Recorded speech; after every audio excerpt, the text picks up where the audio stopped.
It's Shelter from Oblivion. Starring Matt, Andy, AI Lisa, and my pet monster.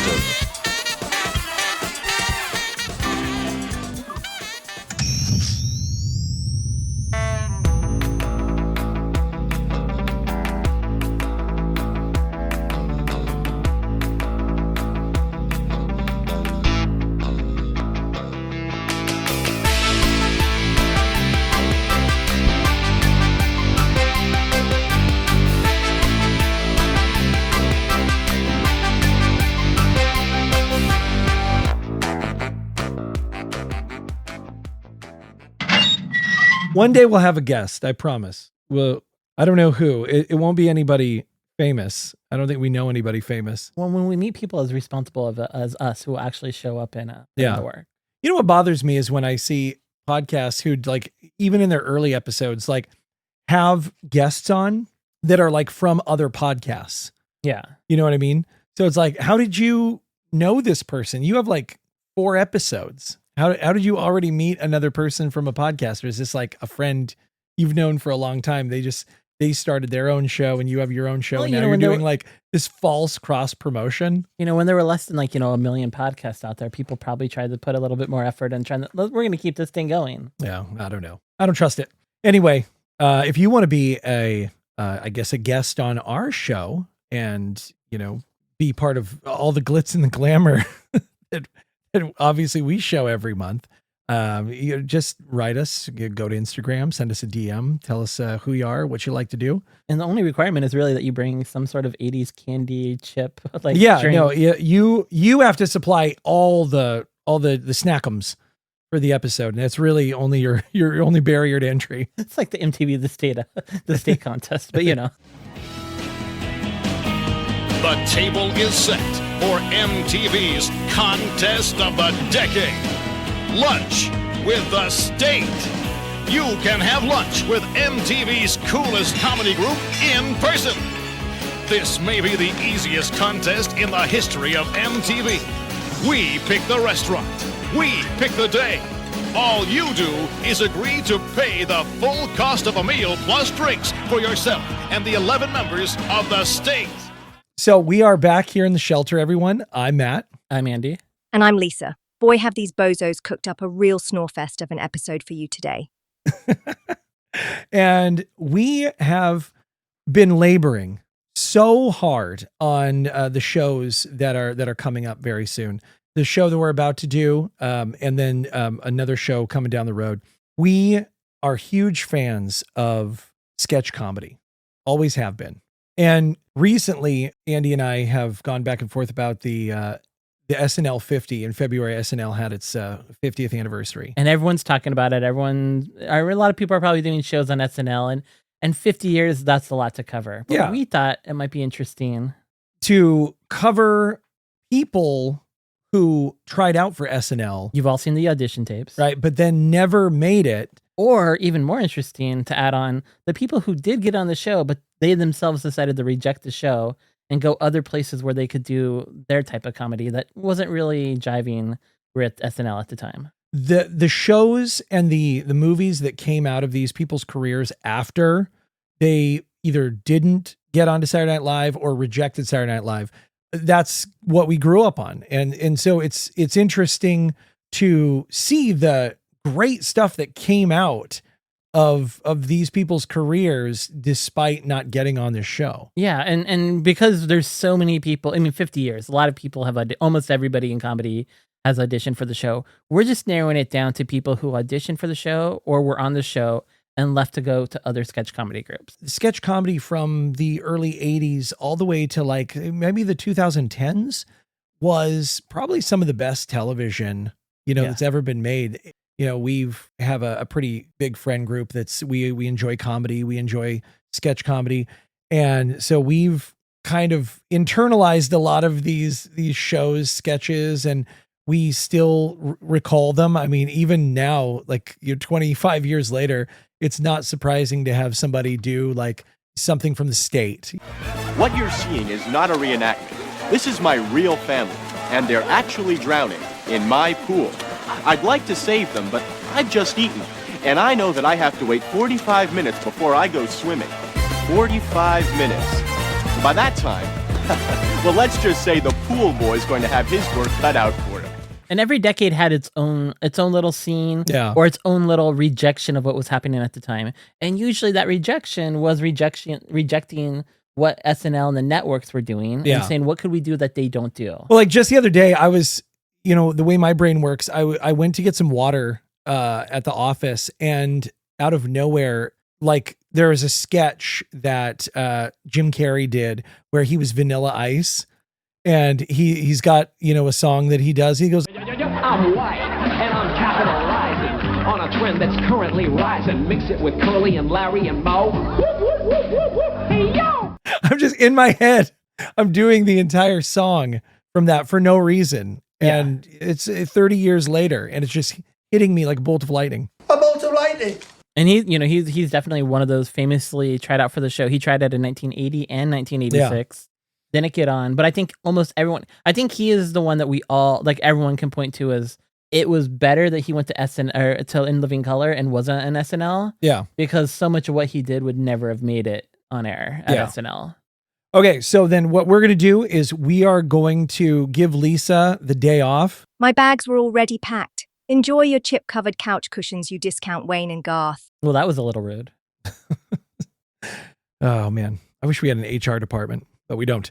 Andy actually has copious notes here that kind of break down all these different people who weren't on SNL, but then all of these other sketch comedy shows they went to, and a lot of great comedy that came out of this rejection. Like if you can say, like, you know, when something happens, you know, what's a silver lining to it? It's like there's a lot of silver linings. And this is going to be a quick. It's going to be a quick drive by, because what we're going to do over the next few months is, well, I've been calling them shelter shorts because I can't fit the entire thing in like Podbean's like title.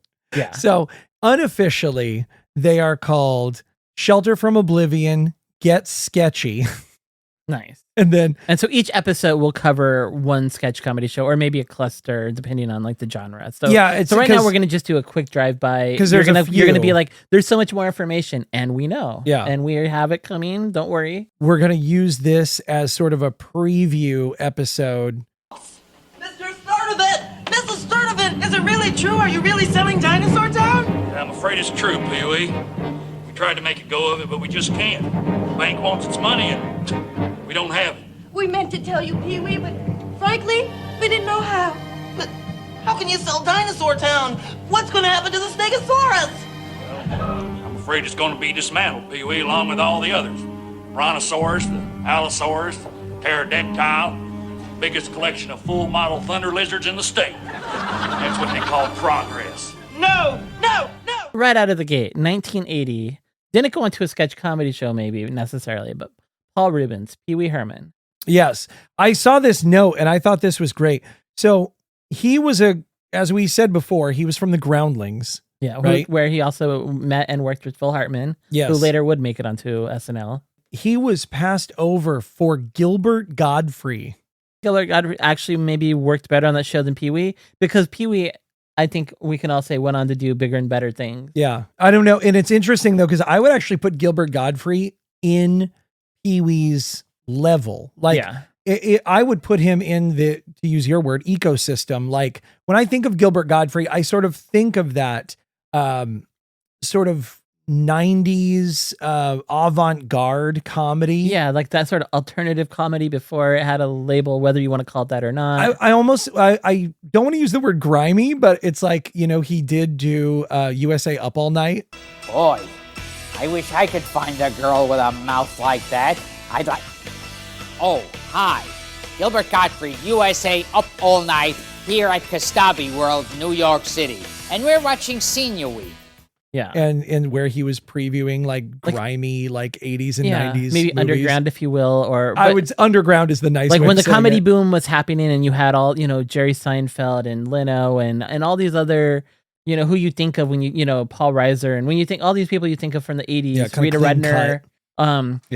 You know, there's these groups that were doing stuff that was like on the fringes. I think that's the best Yeah, I think that's the. Paul I think Rubens that's the was on the kindest way of saying it. fringe. Gilbert Godfrey was on the fringe. Elvira. Did you once audition for Saturday Night Live? In 1980. Wow. Yeah.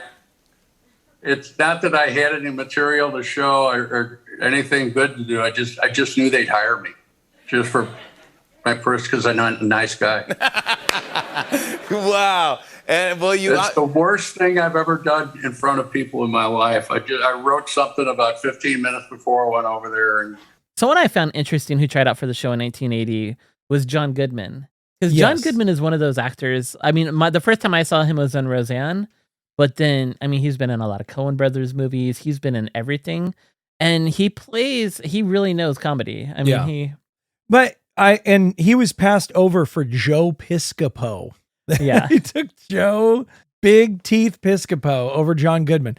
But I was thinking about this, and honestly, I don't think John Goodman would have been good on that show. I don't think so. He hosted 13 times, which obviously says a lot about his ability. And he would have, I mean, if he would have got on the show, he would have been better to leave as soon as possible because all the great work that he's done over the years, he would not have had time for that show. You know, I think almost when you think about it, let's say he'd stayed on the show, all the stuff he wouldn't have done. Oh yeah. By being, well, I can't, I'm on this show. And if he was making the SNL money, would he have done all those Coen Brothers movies for no money? Yeah. You know, like Barton Fink. No John Goodman and Barton Fink. No, thank you, sir. No, absolutely not. Yeah. And I think he was much better served being on Roseanne and all those other things that he went on to do. What do you mean you don't shine shoes? What do you do here? I tie shoelaces. You can't make a living tying shoelaces. People tie their own shoelaces. Well, maybe you do, Phil. But Flip sees that I get by. Flip? Flip Wilson. Comes by here every day so I can tie his shoes. During the early 80s, Lorne Michael had left. Yeah, I mean, that was the dreaded 80s, which I won't speak too much about because I didn't actually, I mean, I was born in 80. So I would not have been mentally online for all of the time that, Robert Downey Jr. was on there, or Anthony Michael Hall, Joe Piscopo, Julie Louis-Dreyfus. You know, like David Larry famously wrote for the show for a little while. And David Larry or Larry David. Oh, thank you. Yeah. I am told a campfire story of how awful those times were. And I have watched some sketches from that era and they are bad. So yeah, so in the 80s, you know, they were having a lot of ups and downs, like a lot of downs. Gene actually. Dumanian, if you want to say something about that. Gene Dumanian took over for Lorne Michael. He only lasted a year because they just couldn't find the right footing. Okay. Then Dick Ebersol, who worked under Lorne Michaels, took over for a little while, and he was really trying to, right off the gate, he was like, let's bring some of these SCTV people in. John Candy was like, no, thank you. Yeah. Catherine O'Hara came on. Some people joked that she left after the first day.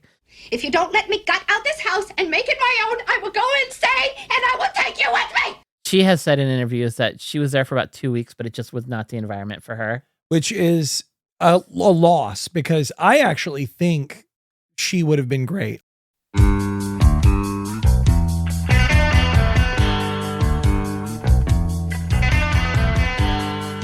You know, all the kids in the halls, they all had auditioned for this show. And none of them got it. And they credit Lorne Michaels with really being the producer, the person who helped push their show through. Yeah. Like, he sees talent, and I think he was probably right on. He's like, you know, these 5 guys do not fit for SNL, but they deserve their own show. He's like, you know what? They all live in Canada. We don't want to bring them all to New York and pay for their rooms and everything. We'll have them do their show there in Canada. So they credit him with not just helping them get a show put together, but muscling their show through different networks. Yeah. Like, he muscled the show onto HBO. He muscled it onto CBS. It was the kind of show that, despite the ratings or finding the right footing or the audience, he just helped make sure that show just kept going, and really great comedy came out of that. Yeah. And I think that's what a really good sketch comedy, you're not always finding your audience right away, but if you just let them keep going, and some of these shows that have 3 or 4 seasons, they don't go anywhere afterwards so much, the show, but like some really great skits that live on forever. Well, and speaking of Kids in the Hall, you have it on here, and I remember these years where Mark McKinney from Kids in the Hall did finally make it under Saturday Night Live. They didn't utilize He them. Was completely underused. He had proven how smart and funny he was from Kids in the Hall. He's doing I'm Crushing Your Head. He's the bird lady. He's, one of the ladies who works in the office. Yeah. And his range is insane. And it's proven in his career. His career has been wonderful. Yeah. I really liked his work from Superstore when he was playing the manager on that show. It's very funny. Okay, before the new district manager gets here, I just wanted to warn you. Her name is Lori Neustadt, and she's a woman, so let's not act like that's weird. Yeah, and I think that was really... I've never seen the show, but I remember early 2000s when you had a whole idea of doing a Superstore type of show. I was going to do Retail the Musical. Yeah, yeah. Because I at the time was working in a Walgreens, and I thought it would be really funny to have a musical about all of the annoying things that we never talk about when we work in retail. Which is funny because 80% of this country works in retail. And so all of these people, when you go into a store, if you work in retail and you go to a different store, you know that everyone in there hates you for being in there, but we never talk about it. And so it'd be funny to have a show, completely dedicated to the real feelings of the people who help you every day. And another Canadian who played the straight guy, when Dave Foley came over to do news radio. Yeah. There's some funny in the show, but when you see him on Kids in the Hall, the whole range he has. Yeah. All these guys. And so Mark and Dave, I don't know why America just doesn't know how to use these guys.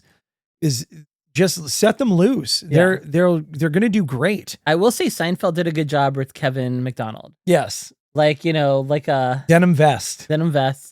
The Canadian tuxedo himself. Yeah, no, that was the episode. Hitting on Elaine. Because that was the episode where she has the sub. She's got the punch card for the sub. But she writes her number on it, a fake number, which is a bagel place, H&H Bagel, where Kramer used to have a job that we find out. Yeah. And is this also the Festivus? This is the Festivus episode.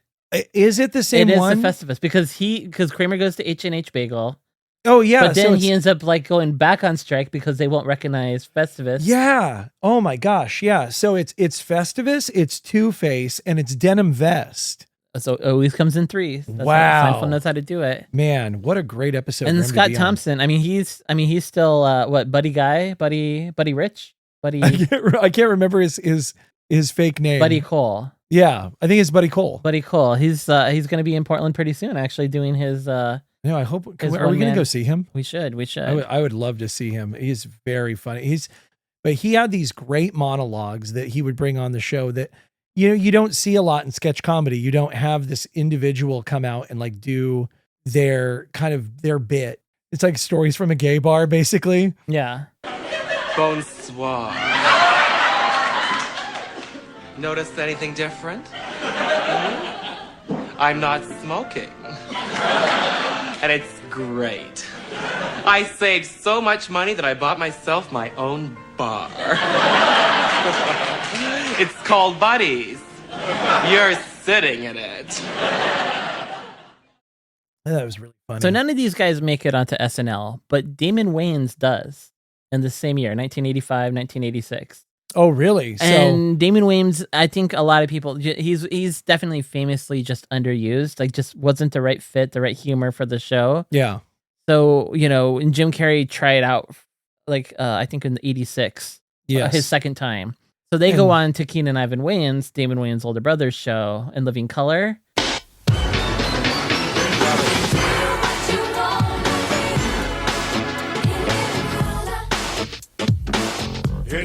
And comedy changed forever. Yeah. That was a moment in time where, sketch comedy and comedy in general started taking a whole new path. Things that weren't able to be done before or that you didn't really think about. Because if SNL wasn't ready for prime time, and I sometimes joke that they go up and down. Sometimes they weren't ready for prime time.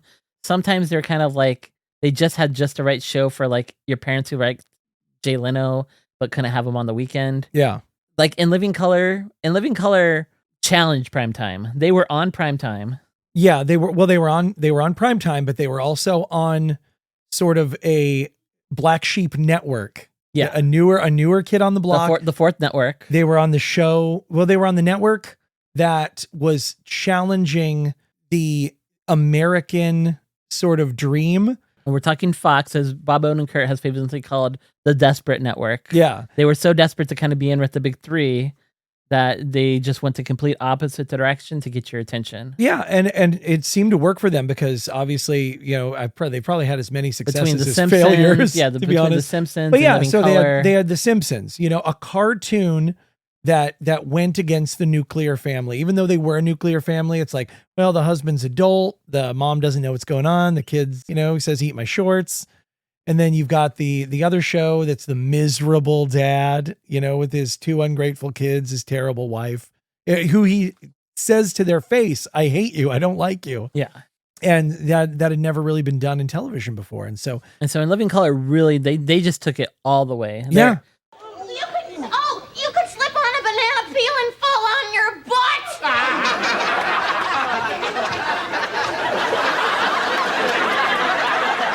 Fall down, bust my skull open, have my blood and brains ooze out on the carpet so you can get a couple of cheap laughs, huh? I don't think so. Homie, don't play that. And so it was such a groundbreaking comedy show.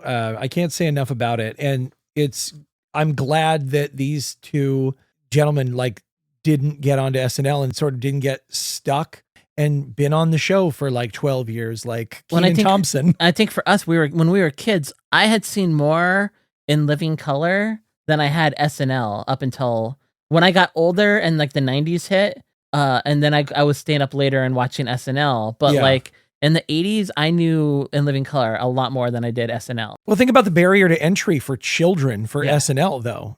There's a reason that we didn't watch a lot of it is because I think it came on at 11:30 at night. Yeah. In Living Color, I was 12 years old and it was on at 8. Yeah.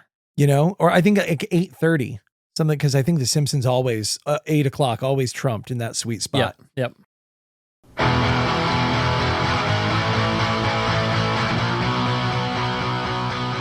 Fox again, right out, they bring us a Ben Stiller show. Yes. 1992's Ben Stiller show. Which we're going to talk in more detail on, but I mean, this show's made up of a lot of SNL alum. You have Ben Stiller, who showed up for 5 weeks, and he really wanted to sort of be like an Albert Brooks. He wanted to just make short films, play them on the network. When they told him he had to be one of the cast members, for him, he was like, I don't really want to do live theater. I don't want to do live comedy.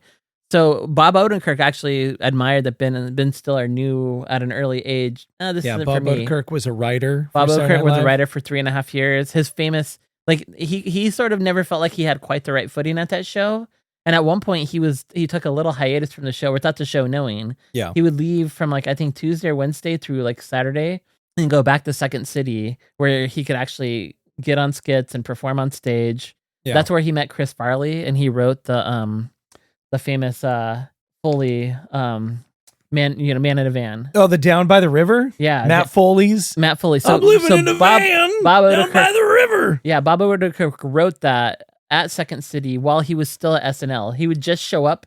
He'd fly back Saturday to SNL to be there for the screening at night. Oh, man. And then he'd roam the halls so people just thought he was around there. I'm working today. But yeah, so the Foley skit gave him one more year, but then he decided to leave and go to LA. Yeah. So, because the Ben Stiller show is made up of Ben Stiller, Janine Garofalo, Bob Odenkirk, Andy Dick, and then sort of by way of association, we'll put in David Cross. Yeah. So David Cross tried out for the show in 92 and was rejected. Yeah. But then I totally get that. Janine Garofalo was there in 94, around the same time as Odenkirk. But she left after 6 months, and she's even said that she wished she would have left earlier, but her agent was like, that would be bad. You should actually try to wait it out. And then she thought it actually became worse that after 6 months had she just left right away. Yeah. But yeah, she just wasn't feeling it. And she goes on to be sort of like the backbone behind the Ben Stiller show. She meets all the different comedians, gets them all together. Yeah. And again, much better served.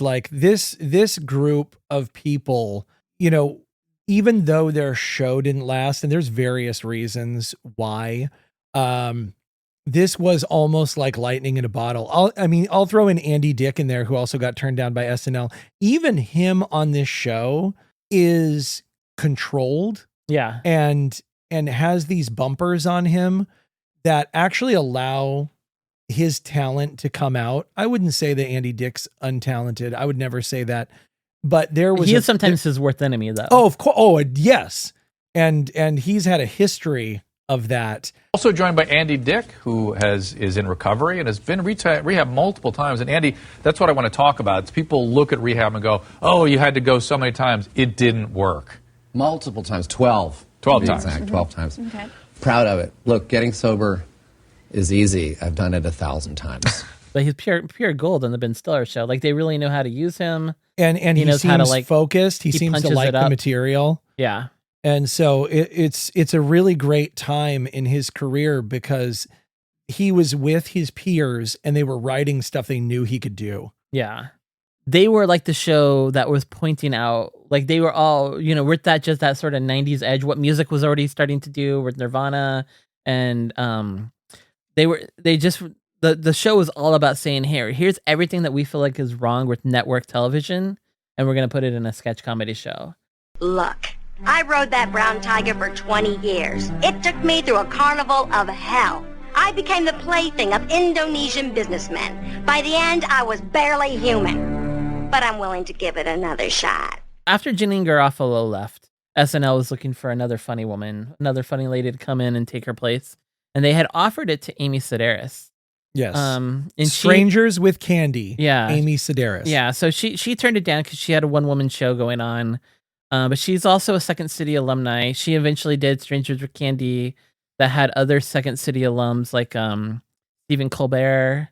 Oh, yeah. And then Paul Dinello. So those were other sketch comedy people who went on to create their own show. We wouldn't call Strangers with Candy per se a sketch comedy show. That was a very funny show, though. Yeah, very funny show. It was really good. And then I was looking up Stephen Colbert, she works with Stephen Colbert. And this is like, the more you look into this, the more there is like a crazy conspiracy theory corkboard of just lines, just yarn lines going this way and that. Because she worked with Stephen Colbert.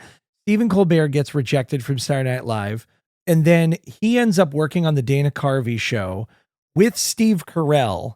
But then Steve Carell and him come back to work with Robert Smigel on TV Funhouse, doing the voices of Ace and Gary for the ambiguously gay duo. Look both ways before crossing the street. And always hold hands with your buddy.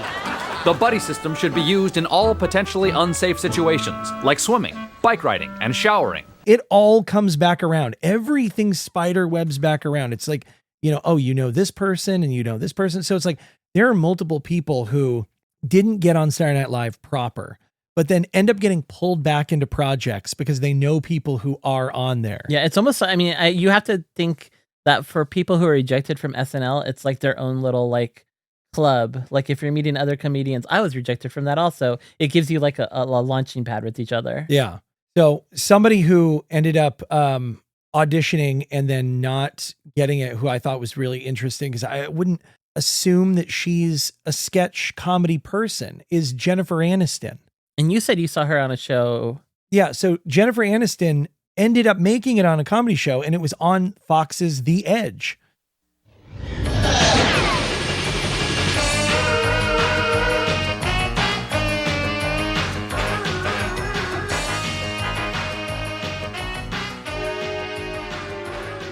She was on there with Wayne Knight, who went on to play Newman, and Tom Kenny, who's the voice of SpongeBob, and then Rick Overton. So yeah, she was in good company. God, she had such a weird career. She starts her first movie in The Leprechaun, right? And then she's trying to get on Saturday Night Live, gets on a sketch comedy show called The Edge. From there, ends up working her way into one of the most famous television shows that's ever existed. And then you have like two schools, people who might remember The Edge and know that she can be funny, and people who don't. So by the time she shows up in Office Space, a lot of people were like, wow, she's really funny. Yeah. But I don't find her sketch comedy funny. Like Mo Collins from Mad TV can be a Jennifer Aniston, but I don't think a Jennifer Aniston can be a Mo Collins. But can a Jennifer Aniston sort of be a bit of a George Burns, like plays the straight character that allows Gracie to shine? Yeah. So like, I mean, if even that's what you want your career to be, even in Office. Well, I mean, that's a big part of comedy. Yeah. I mean, Odenkirk does that for David Cross and Mr. Show. I mean, but he also gets to play Manson. That's true. In the Ben Stiller show. So it's like Manson Lassie. I can't wait to get into the old episodes of The Edge. Now, you could argue this next one if this is sketch comedy or not. Hi, I'm Johnny Knoxville. Welcome to Jackass. Johnny Knoxville at one point was going to be on SNL and he was going to show some of his stunts gone wrong. Yeah. Sort of Super Dave, sort of Albert Brooks, kind of what Ben Stiller wanted to do. Where he didn't want to be a full member But of he the didn't want to cast be a full either. member of the cast. He just wanted to have his shorts there. That didn't really work out, and he went on to do MTV Jackass, which, again, you could argue if that's a sketch comedy show or not, but it's definitely lots of sketches.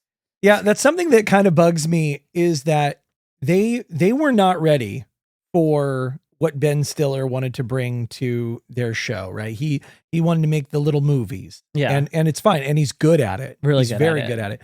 But it's like they were like, no, you have to be a member of the cast and everything. And then it's like, what is it, like 20 years later or something? You have Andy Samberg on the show, but then his two friends, Lonely Island, they don't have to be on the show, and they just get to produce these videos. That's one of the criticisms of SNL is it moves like a slow dinosaur. Instead of it picking up on what's hot right away. Yeah. In 1992, they wait till like the mid 2000s to figure that out. So Ben Stiller and Johnny Knoxville, they weren't off course about wanting to make short films and not be part of the cast. Because despite that not happening again until the 2000s, it had happened originally in the 70s. Like you had, you had Albert Brooks, you had Tom Schiller, who he would make Fellini kind of parodies of La Dolce Gilda. He did stuff for Don't Look Back in Anger with John Belushi. So that had happened before. So somewhere in the middle, they just didn't let it ride, which was fine. We got the Ben Stiller show, we got Jackass. So yeah. Hey everybody, I'm the new kid. My name's Brian. I like to skateboard. I heard your last student pooped his pants. What an idiot! Hey, is that my seat? Donald Glover was in Derek Comedy, and he tried out for twice. He tried twice. Yeah. For the show. So when he eventually hosts the show, he even makes a little joke. I saw the clip of him. He brings it up. It's pretty good. He's like, oh yeah, I kind of know my way around here. Ellie Kemper was also part of that audition. Yeah. She didn't make it. I did not sleep with Lorne Michaels. Right. Did you ever speak to him about what went wrong or why you didn't get the part? No, but I totally agree with his decision. I don't think I would have throve on that show because I don't do celebrity impressions very well, characters very well. My husband writes on the show now though, so I still haven't seen him, Lorne Michaels actually, so never mind. But I just dropping that he wrote on the show. But Bobby Moynihan from Derek Comedy did make it. Yeah, that must have been an interesting ride home. When Donald Glover moved over to Community, a lot of these guys went over and sort of did one-off characters on that show. So it's kind of a fun Easter egg. Yeah, another fun little Easter egg. They go on to do Community, which is Dan Harmon. Yes. And what's funny is Dan Harmon wrote a pilot with Ben Stiller and Jack Black and Owen Wilson called Heat, Vision, and Jack. Yeah. So all these people, everyone sort of connects with each other somewhere along the way of comedy. That's where Ben Stiller met his wife, who had previously been on Hey Dude on Nickelodeon. Oh yeah. It all spiderwebs, folks. I'm telling you, there's a conspiracy somewhere. And then there's this little circle. There was a show called Fridays, which is sort of maybe the anti-SNL or its own little... It's interesting because I remember watching some clips from Fridays. I don't know when. I was a child. It got pumped into my brain somehow. And I didn't get it recalled to me that Fridays even existed. Until social media later on. Until I watched Man in the Moon. Oh, yeah. Right? When they do Jim Carrey's Man in the Moon. Oh, yeah, when they recreate... The dinner scene. The slap. And and I was like, yes, there was a show called Fridays. That show had, Larry David, and it had Kramer, Michael Richards. Yes, it had Michael Richards, Andy Kaufman, who was on the first episode of SNL. And then first cast. had Julia Louis-Dreyfus in the show. And she was on SNL from like 82, 85. Yep.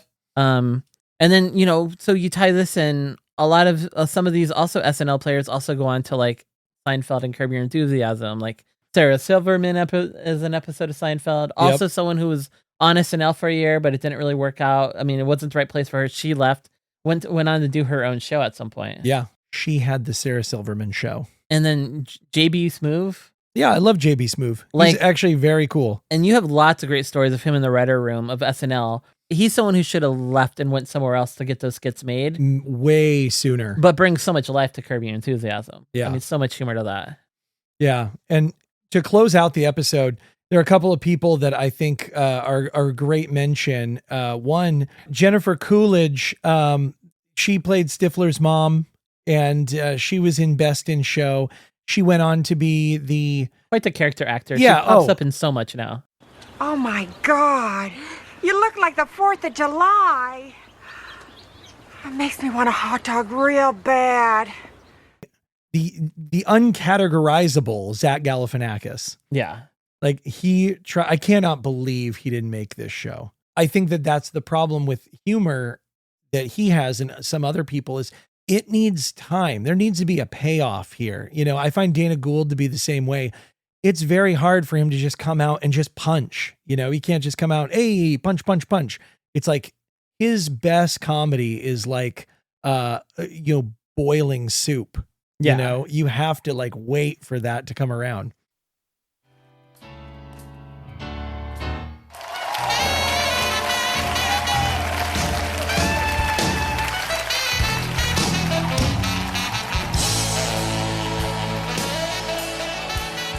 Yeah, that's the thing is I think the takeaway from almost all of this is that these were good rejections. Like these things were good. I don't think anything was lost. I think SNL is sort of the Midwest litmus test for humor. Like it's kind of transitioned a little bit in the last like probably decade. Its comedy was sort of criticized by, the people who are in like the more underground comedy realm. But then like also praised by the people who are, just regular like television critics, both for being sort of middle of the road. Like it was their blessing and their curse, right? And one could argue whatever everyone can intellectualize or argue what they should or shouldn't have done, who they should have added, who they shouldn't have. Yeah. But again, we're here to say we've chosen not to do an SNL 50 because so many other people are, and they've been around for 50 years. So whatever they've done, they've worked it out. They've been around longer than any other group. Not saying that makes them the best. And how it's worked for them and their audience. Yeah, how do you tackle like the waves and the changes from the 70s to the 80s to the 90s to the 2010s? Over the next few months, we're going to be talking about a lot of different sketch comedy groups. I think for me, one of my favorites is MTV The State. Yes. And I like the fact that this group of comedians, they all came straight out of college right into their own show. So I don't think any of them even had hopes of going to SNL. Like they were I think the epitome for them of just that young college cool that they just went straight into like, we're going to do our own thing. Yeah. I'm also excited to talk about The State. That was a show that I think honestly guided some of the way I grew up. Yeah. Because it not only challenged my personal thinking as a person, but it challenged what could be on television and like what comedy could be. And if In Living Color was on at primetime, which was earlier than SNL at 11, you could watch The State right when you came home from school. Yeah, that's true. But yeah, I hope to uncover a lot of stuff that people want to go look at. Like, we're kind of building a list, but I had forgotten about the Tracy Ullman show. Oh, yeah. Which again brought us to Simpsons. Yeah, exactly. Which preceded, In Living Color, which preceded the Ben Stiller show. And she always had that great mix of what's funny in America with some of that British humor. Hopefully you'll tune in and enjoy the rest of these shows with us. We're going to pick something at random and give you lots of behind the scene information and how it came together. Hopefully we don't make the shows about the sketch comedy super boring. What I hope we do is we just inspire, because for us, it's been fun to go back and watch a lot of sketch comedy that I haven't watched in a long time. Yeah. And I just hope it does the same for you, that you just go back and and rewatch. And so much of it is so much easier to find than it used to be. Yes. You used to have to drag down like a VHS or a DVD. I won't name places, but they rhyme with Internet Archive. But then, so I've really enjoyed that, like going back into the archives and watching old shows and seeing just how funny they still are. Yeah. So, yeah, keep an eye out, and we'll have some new episodes coming. You know, Grandpa and Grandpa over here will talk about the olden days. Yeah, just comment some of the groups you'd like us to tackle. Yeah, I mean, I think we have a pretty good list, but if you're hearing this and you can think of a sketch comedy show that you just loved when you were younger, or you think is like, oh, this only had like one season, or this only had like 6 episodes, let us know. You can hit us up on Instagram at shelter.from.oblivion. And you can also find us on Facebook. And those are the places where you can DM us and tell us about the shows that you definitely want to hear about. And yeah, we can't wait to hear from you. Okay, bye.